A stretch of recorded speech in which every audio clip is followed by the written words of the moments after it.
Welcome to Seymour from the Front Pew podcast, coming to you from the broadcast studio at Seymour First Baptist Church in Seymour, Tennessee, and featuring thoughts and discussions around loving God, loving others, making disciples, and living the life.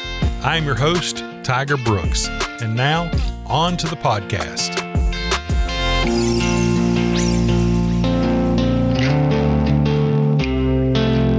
I just wanted to see what that would do. Don't do that again.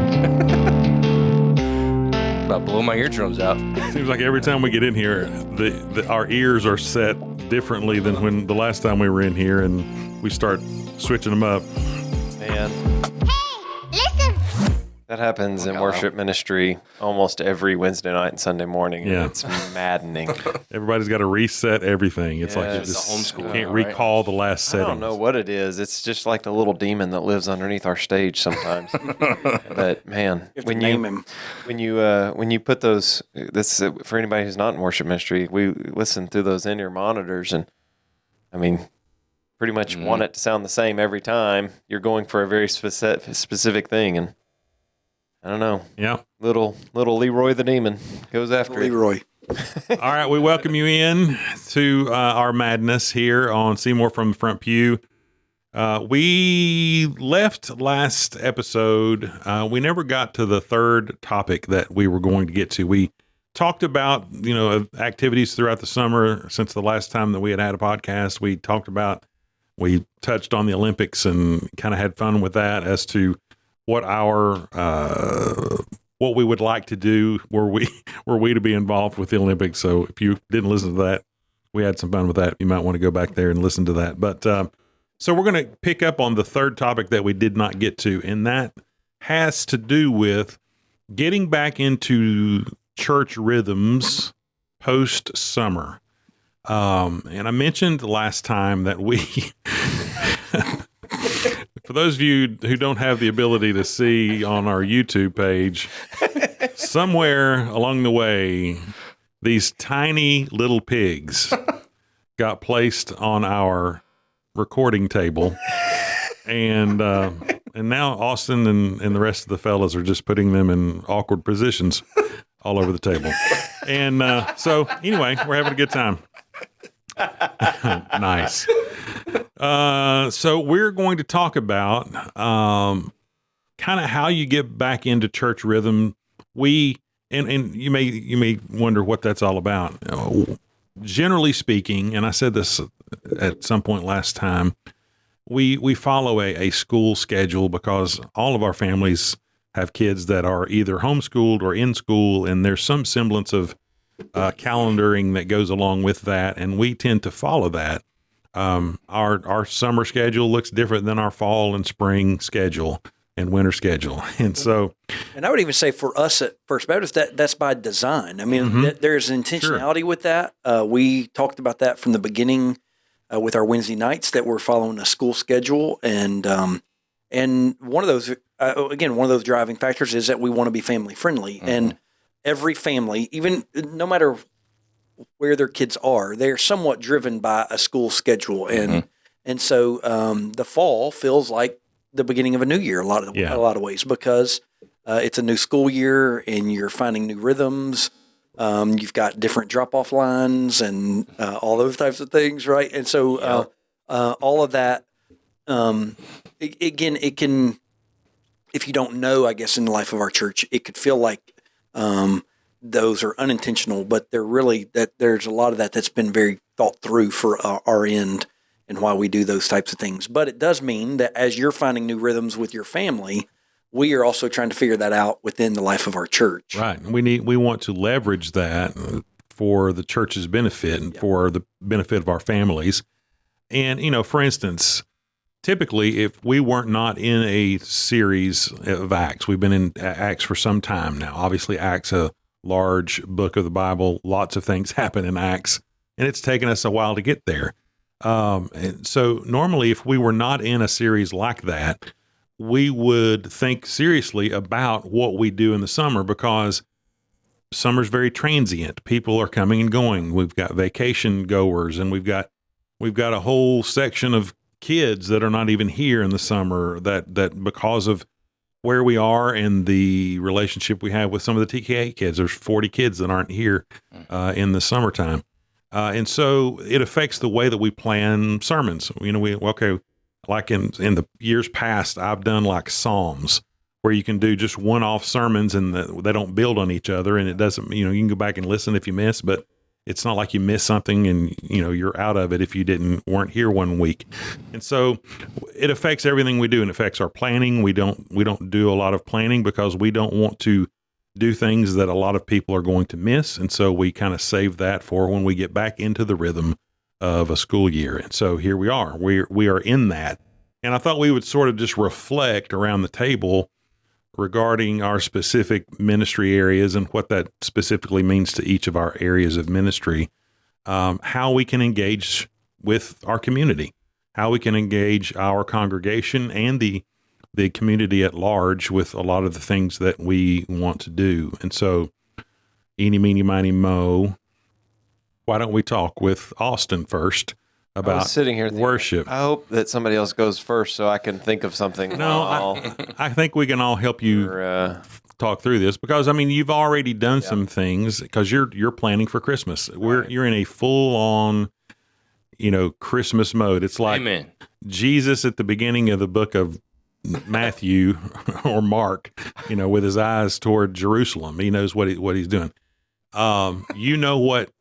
What's coming down the pike, and we've already started that. Yeah. Is one of the things that we've gotten back into it with. Yeah. For worship ministry on that side, we, for those who are involved in worship ministry, or if you're not, we really work somewhat outside of that calendar idea that we have here as the church and how Wednesday night specifically, because worship ministry is a lot more built on consistency. We've talked about that as the pastors a lot, and that provides its own challenges because it's hard to take breaks because you're constantly, Sunday's always coming. Sunday's always coming. You got music to do every single Sunday there, and you're always trying to grow and grow musically and all those things. So, but fall does, I think one of the things we do all across the board in churches, as Corey kind of hit on there, as families, or even if you don't still have kids in the house, if you've got grandkids or whatever, the fall creates let's get back to routines. Mm-hmm. And so we as the church want to capitalize on that in how we are discipling people in saying, okay, as you're setting that routine, as you're coming into August, and if your family works anything like ours, like we're setting our calendar, we live and die by the calendar, we are, okay, what are the things that week in and week out, here's our D group's going to be on Tuesday nights at 6. So every Tuesday night, going to have that. Wednesday nights, we're going to be at church. What nights are we going to have family dinners around the table? And what nights are going to be scattered and stuff like that. And we're looking at the whole fall with that.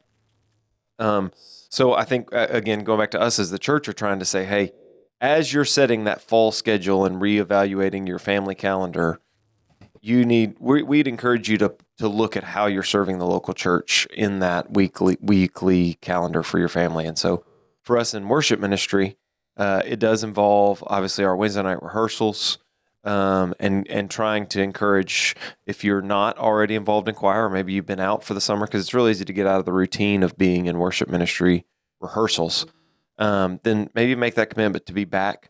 There is the Christmas kickoff right at the beginning of fall, end of summer, just because we've found it's a lot easier to work with people's schedule instead of asking you just to really cram it in there in November and December. If we can get it to where by the time we get to November, especially when we're talking about the choir, they already have a decent understanding of what they're trying to accomplish, then we can really start to clean it up in November and into December. For the other side, like orchestra, we've got a lot of folks who, if you played, let's say you're my age, and you played an instrument in high school and maybe you haven't really picked it up in a while, you still have those skills sitting back there, but you might not be ready to just jump in and play 6 songs every Sunday. So what we encourage people, especially when they come and they say, hey, I've played and I used to be good, I haven't played in a while, is, hey, come just sit in on rehearsal. See what it's like to look at 6 to 7 new songs every single week, practice them, and then play them. And maybe you're not ready to jump in on a Sunday morning. That's totally fine. But just come to rehearsals and start getting used to seeing all that music and get your embouchure back and all those kinds of things so that you can get the feel back for playing. So we encourage people to dive into to orchestra that way.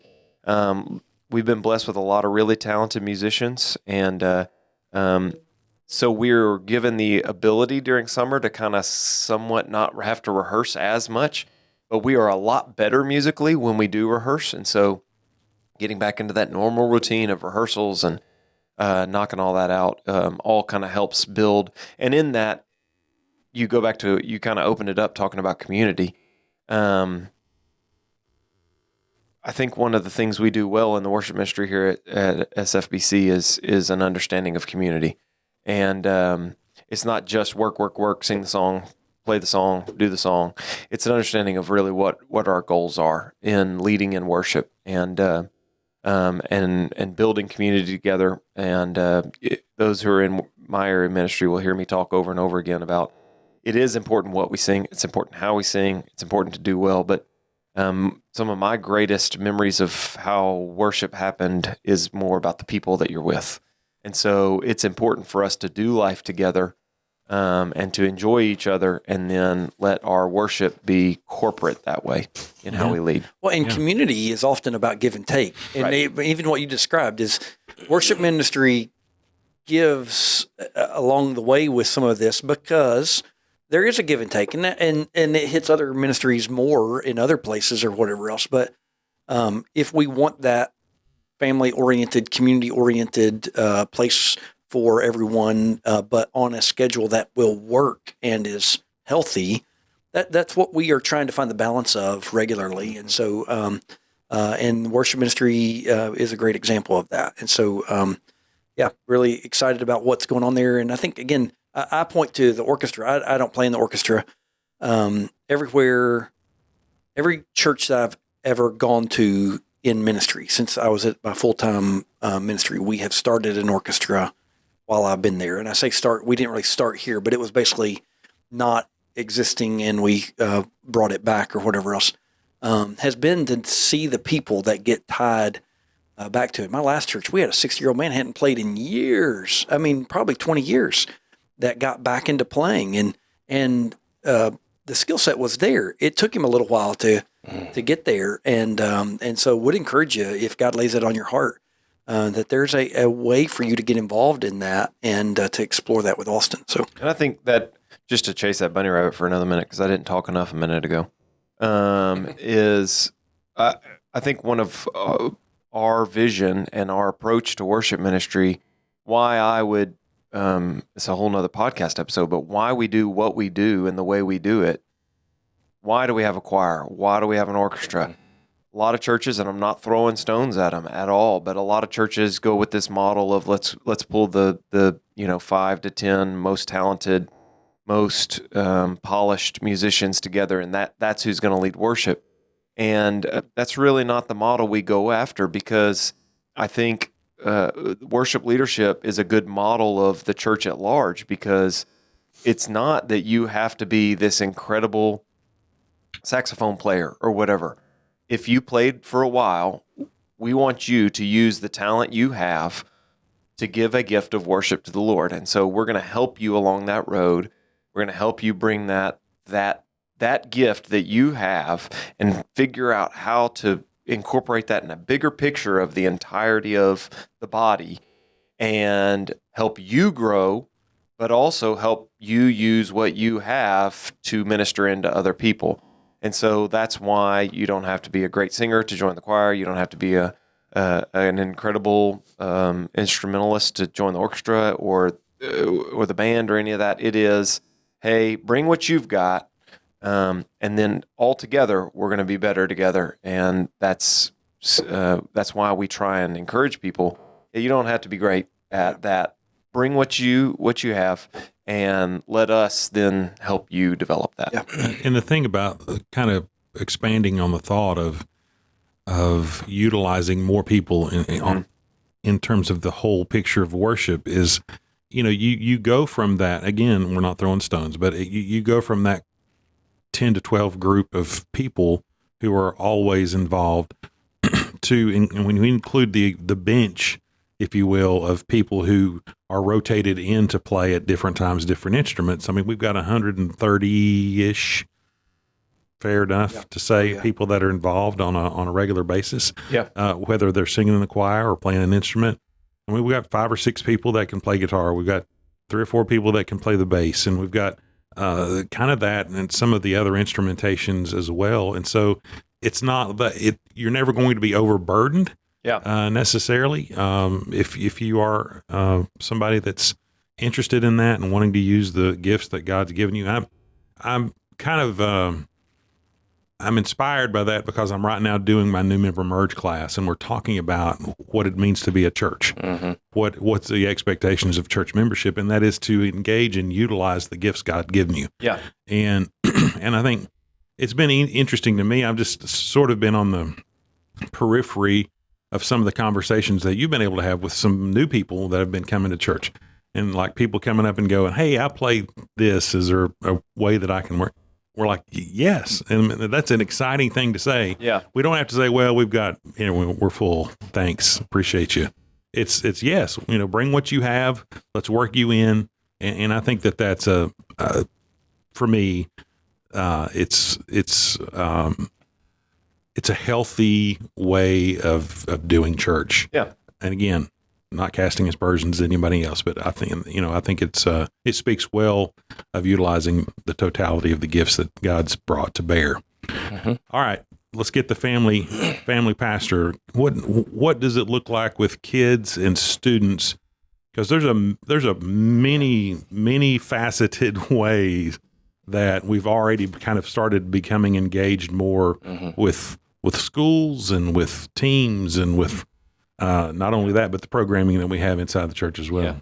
Yeah. As I was thinking through it's funny, Erica kind of puts, I kind of say to Erica, here's all the things going on, put them in the calendar so that I don't miss something. And she came to me the other day and was looking at the calendar. She's like, "Have you looked at your calendar?" I was like, "Yes, we're not going to talk about it right now." Yeah. Because it is crazy, but it's on 2 fronts. And it's like you said, there's the front of things that are happening within the life of the church, inside the walls of the church, so to speak.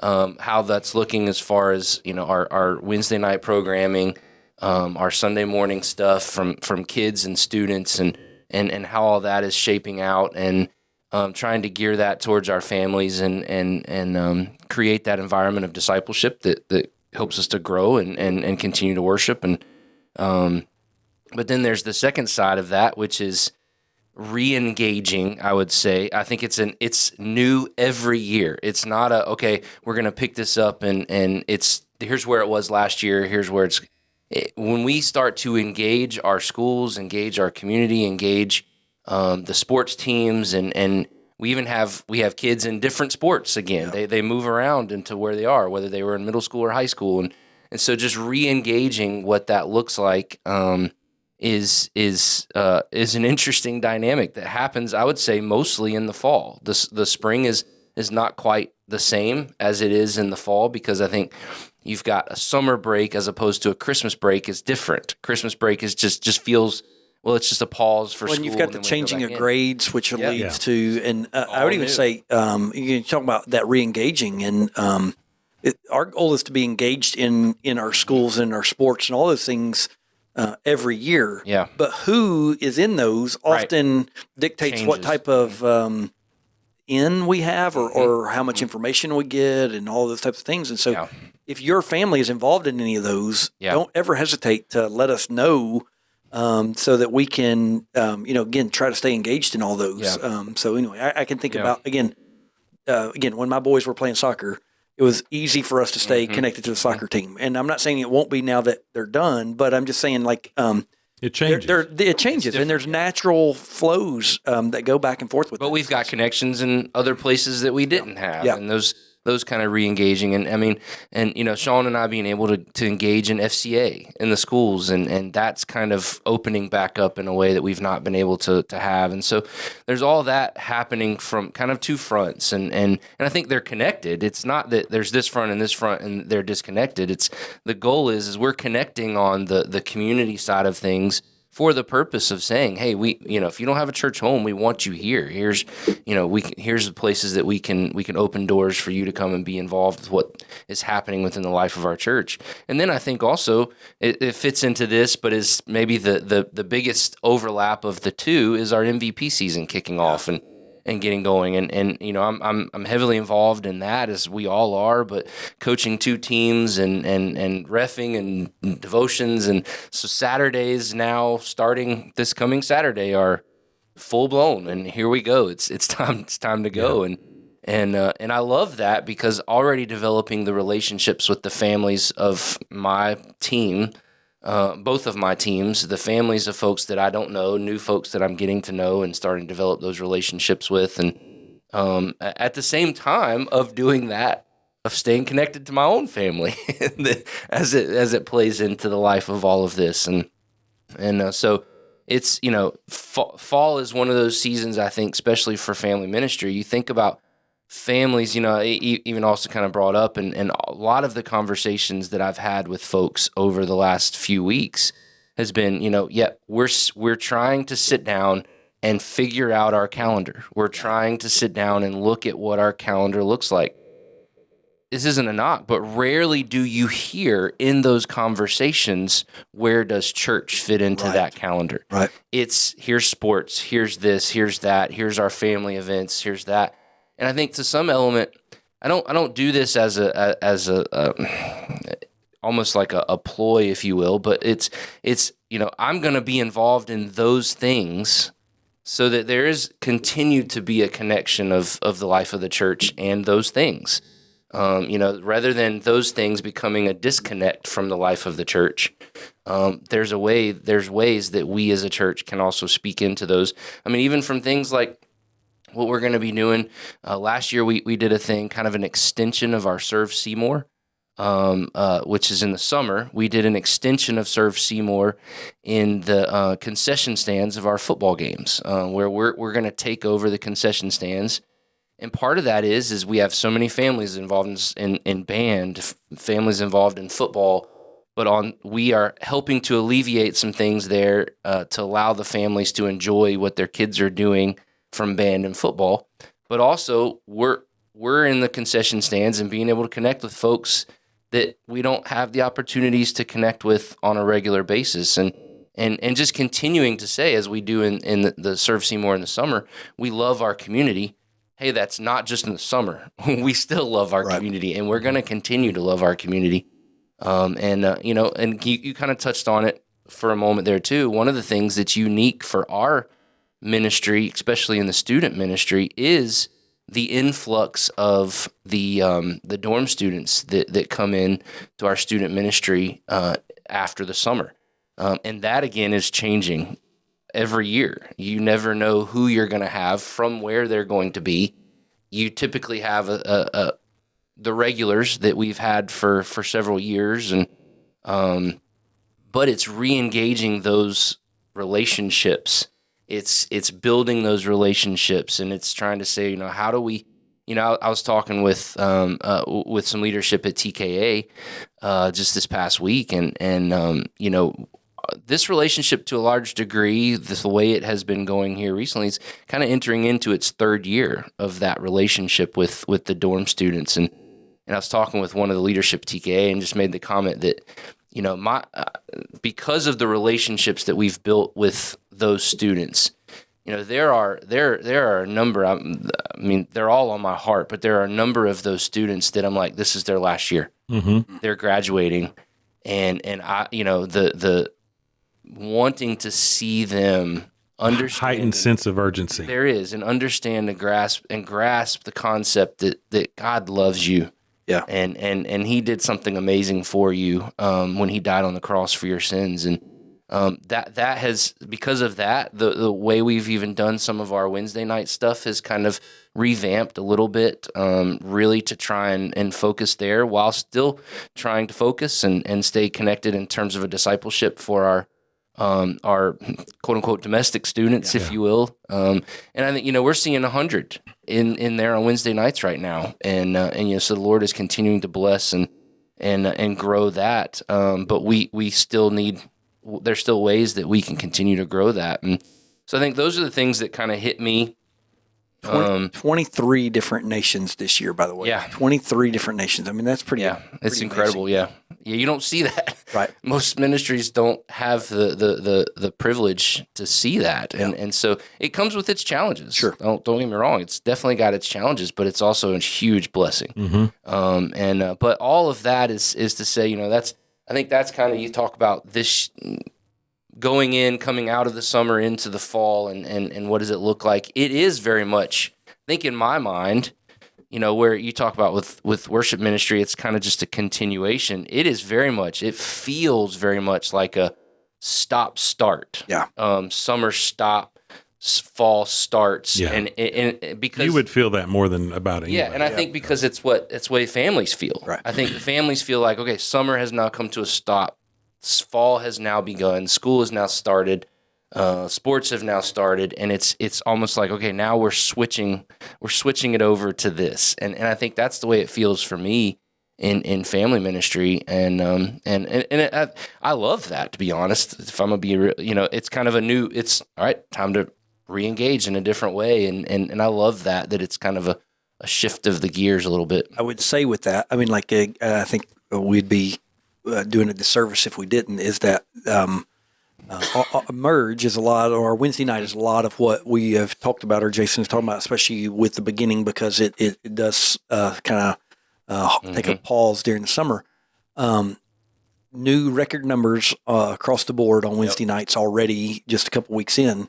And with that, a need for people to engage in our kids ministry specifically. And so would just encourage you to be prayerful and to think about your role and involvement there. And if you are interested in that, you can talk to Lissa, you can talk to Jason or Erica. Erica is our family ministry assistant. A lot of people don't, if you're not in that area regularly, you may not know who Erica is, but Erica's key and vital on that, and does a great job, has been here with Jason from the beginning, or at least close to the beginning. And so if you are interested in any of that, I would hate for us to get very far without saying that, is that we really, really need your help. And I've always said that, as ministry grows and things alter and change, or new ministries need to begin, or whatever else, now one of the keys to that is that if we're supposed to be doing something, God has the people here to do those things. And I can't control your yes. I can't control you saying, yes, I'm willing to come and do it. But I do believe that God's got the people in place for us to continue growing in these areas. If that's God's plan, that people are here, we need you to really be prayerful and to be active and involved in these areas. So, good stuff. I think, for me, in the adult discipleship ministry component of what we do, it is very much just, I approach it as wanting an opportunity to enhance and augment your overall discipleship. And by that, I mean, we may try to do different things on a Merge Wednesday night than what we do on a Sunday morning, what Pastor Corey's preaching through. And we also want to be mindful of certain aspects of a person's discipling life, their witness, if you will, and how we can strengthen those. And so, for instance, this year or this semester, we are doing kind of two things on top of some other things that we're doing. Pastor Corey's always on his 3-year cycle of his through the Bible, Old Testament, New Testament, and beliefs, Baptist faith and message and such. And so you are in New Testament right now. And so that's always going on in our sanctuary class with him leading that. I'm trying to do a new member merge, which is what we call our new and prospective member assimilation class. I've done it several rotations as a Sunday school time slot class, which has worked well. But I also thought maybe that it would be good to pick up a Wednesday for those who couldn't be here on a Sunday. They're otherwise occupied by wanting to be in a Sunday school class, not wanting to get out of that and whatever.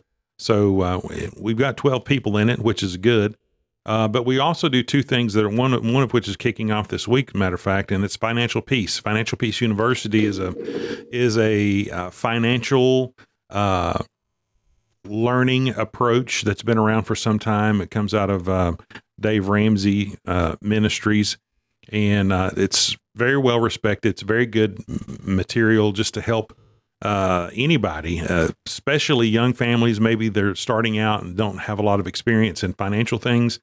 There are those things that they should have taught you in school but didn't, and so this is kind of backfilling some of that. That kicks off this week. We've got 16 folks that are signed up for that, and that just kind of helps to undergird certain aspects of one's discipleship life. And the other thing that we want to try to do every so often is offering evangelism training. One of the number one things that people really have a lot of issues with, and we've counseled folks recently through being able to share your faith, being able to share the gospel with someone. That's a core to every one of us. It's not just we as pastors who are paid and to do vocational ministry. All of us are called to share the gospel. And so all of us need to bone up and enhance the abilities that we have to just be able to break down the gospel for a friend, for a family member, for a coworker, for that person that God has placed on your heart. And so we have an opportunity for that this semester as well. Share Jesus without fear, which is a very simple approach. It does, as the name would imply, it takes a lot of the guesswork out of it. It takes a lot of the angst out of that. And that's led by Bob Schultz, who is our senior adult pastor and does a great job. And so, again, if you listen to all that, it is just ways of kind of building on to your foundations as a believer. And that's what our goal is for in terms of jumping back in and getting into the rhythm of church life. And we're looking forward to how that's going to pan out. And, again, next semester is going to be changed. We're going to do some different Bible, approaches and different things. And we'll keep trying things and keep prayerfully seeing what we can offer the body that will move us a little bit further down the road to looking like Jesus. I think it's a fair way of putting that. So what have we left unsaid? Yeah. I think the only other thing that hits my head, and we did touch on it a little bit, is MVP. Is we go into a new season. Interesting, fall is actually our smaller of the two seasons for MVP. And I say small, that I think this semester was 390 something players that are playing MVP. But MVP is a challenge every season. And I think what a lot of people don't realize is that we have we don't have any full-time employee over MVP. We have one main director that is part-time and 3 assistants that are hourly helpers for MVP, and everyone else is a volunteer. Every coach, every referee are volunteers. Yeah, concession worker. Because we have one concession worker that's really a coordinator who gets it all together, gets all the stuff, and gets it started. But lots of volunteers in the concession stand, and every year is as MVP has grown, especially every year is a struggle to find referees, to find coaches, to find MVP people to come and do devotions. And so I would just, again, challenge you. Y'all, this is a great area where we have found a niche and a need within our community that we're able to help provide and connect with people. But in order to connect with people, we need people on our end to do the connecting. And so we just have you to be prayerful over being a part of that. And, I truly believe that almost anyone in the life of our church could do an MVP devotion. And any of us are glad to sit down with you and help you come up. Our goal, our want on it is that it's 3 minutes. I mean, we don't want you to take long. Introduce yourself, use a passage of scripture, invite people to church, and really that is exactly it. Be available to be there. And so we would love for you to do that. I know that we have people in the life of our church that understand the game of soccer that aren't involved in MVP. And what I would just challenge you with is, man, you could be a great resource and help to come alongside and help some coaches or to help ref. And so I would encourage you to be prayerful over those things, because we really, really could use your help. And that help is not about propping up our MVP program. It's about connecting to our community. It's about connecting to families. And so I just would challenge you, as we're talking about the fall and falling into some rhythms, would you be interested and available and prayerful about letting MVP be a part of that rhythm and routine for you? Yeah, and it is a huge. People don't understand. Some people might question, why is the church doing this?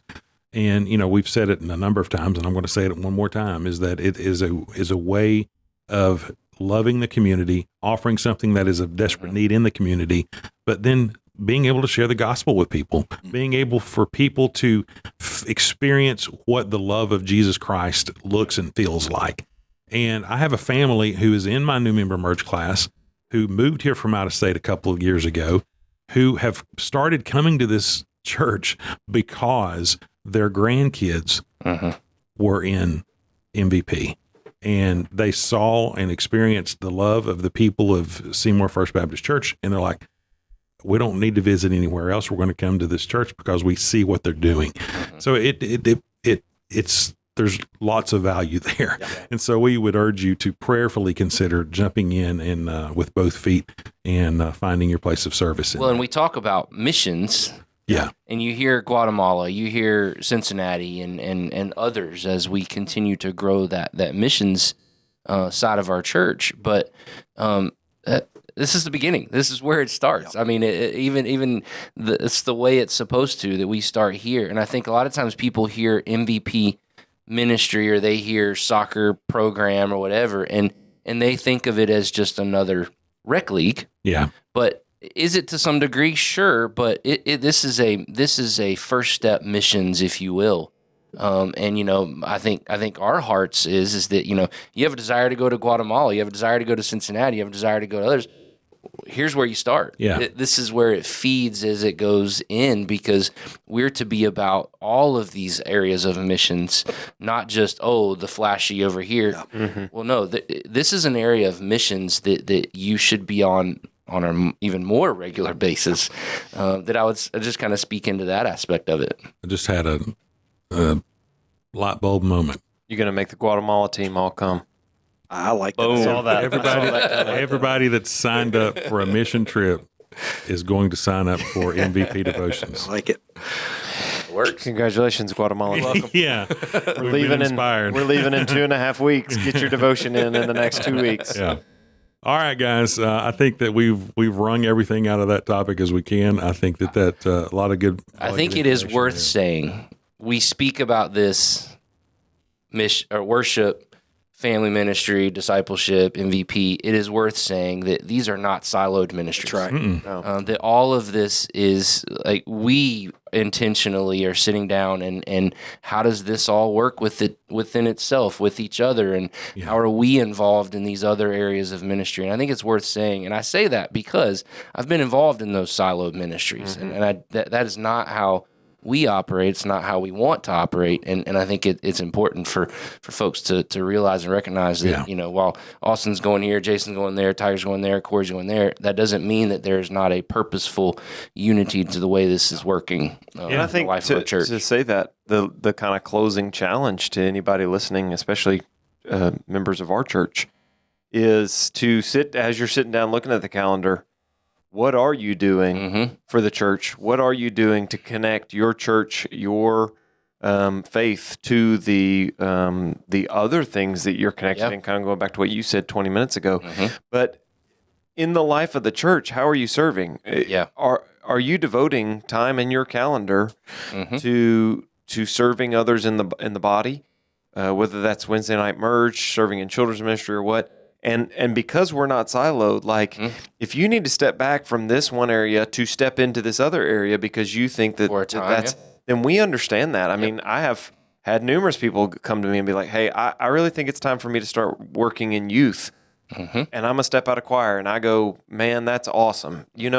Whatever, because we understand in this day and age, it is very easy to be consumeristic about church. Yeah. To show up on Sunday morning and mark that off your calendar and think that that's my involvement in church or whatever. But we all know, and most anybody who's fairly heavily involved in church knows that the real blessing comes the more you're involved. As busy as it gets, the more you're involved, the more you're going to see actual fruit. And so find those places to plug in. Listen to what we said. There's a million other places you can plug in to our church, but as fall is launching, where are you serving? Yeah. Where are you growing? Where are you investing in other people to watch them grow? Yep. Absolutely. There you go. Can't be said any much better than that. So I'm just going to shut up. So thanks for listening again. If there was something here of value, you might want to subscribe. You want to share it with somebody else that may benefit from it. As always, you can hear the email that we're going to share in just a moment. And you can shoot us an email about topics that you'd like to hear us elaborate on. And we'd be delighted if you would do that. All right, let's tell them bye, fellas. Later. Yeah. See you next time.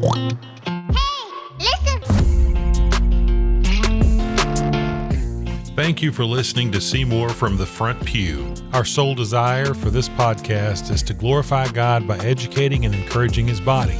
If you would like to learn more about anything you've heard today, feel free to reach out by email at staff@seymourfbc.org or by visiting our website at seymourfbc.org. If you're located near our community and do not have a church home, come worship with us at 10:15 a.m. on Sunday morning. Until then, we pray God's richest blessings on you and yours as you love God, love others, make disciples, and live the life.